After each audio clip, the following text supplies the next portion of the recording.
Hi, would you like to know why most people in the world don't succeed in achieving excellence in what they do?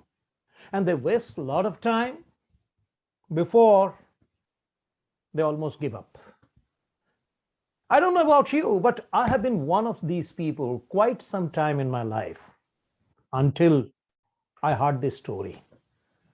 This is a fascinating story that changed my life. Perhaps many of you have listened, but there is no harm listening the same from me once again. This story is about a frog. This frog was climbing a pole, tall pole, and many other frogs were looking at this frog, and they couldn't imagine how a frog can rise a pole. So they were saying, "Hey, come down, come down."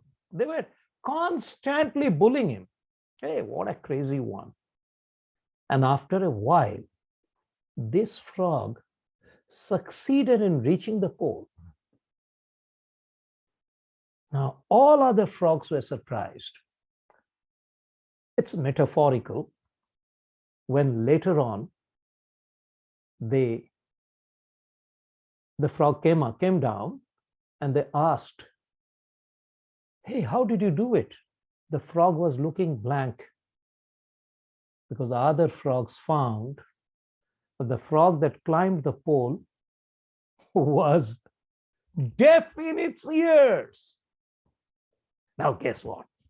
Why this frog succeeded in reaching the pole? On the other side, if I ask you, if the frog was not deaf, would it at all reach the top? I don't think so. Because there's so many people, there's so many frogs which were waiting down below to see that he doesn't succeed.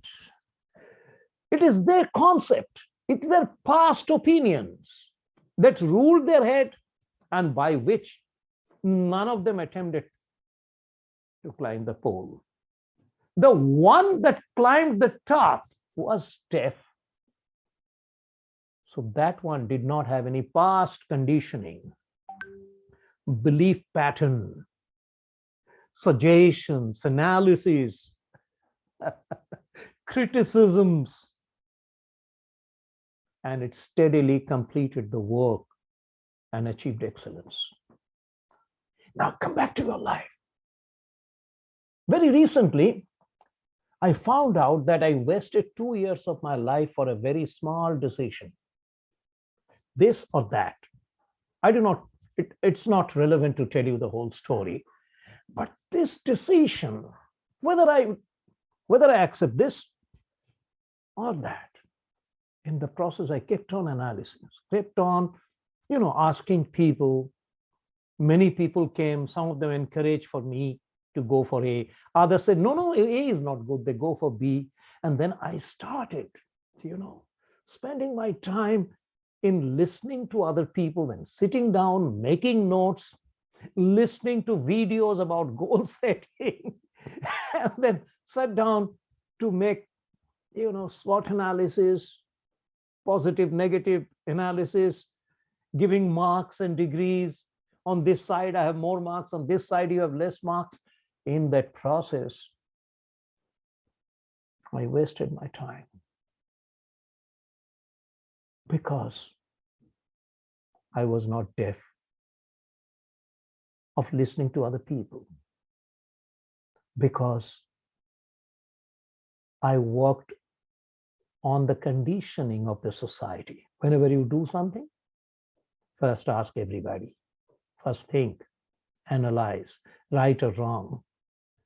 So the doing part was delayed. When I heard this story, I was literally awakened. I said, this is what most people do. Look,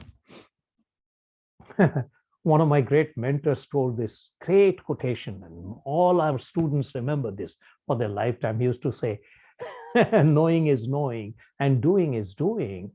Knowing is not doing, because if knowing was doing, nobody will get married. Are you married? So it is the doing that is most important. And there should not be any gap between your knowledge and your doing, between your idea and action.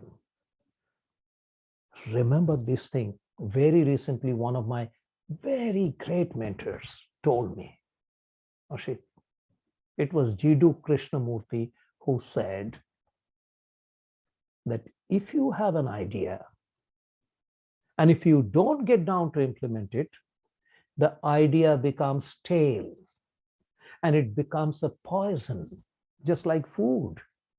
If you keep it and don't eat it, it becomes a poison. So if you have a brilliant idea, the best time to act is when? Not tomorrow, now.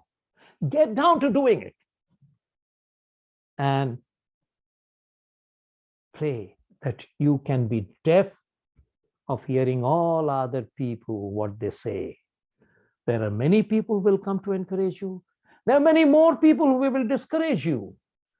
If you lend your ears to all that, the only thing you will achieve is you will make that idea stale and poisonous, and you will regret profusely, I wasted my time. So my suggestion to you, use this story and change your life right now. Don't waste any time. Get down to doing it. And I wish you all the success and excellence in your work. Thank you very much.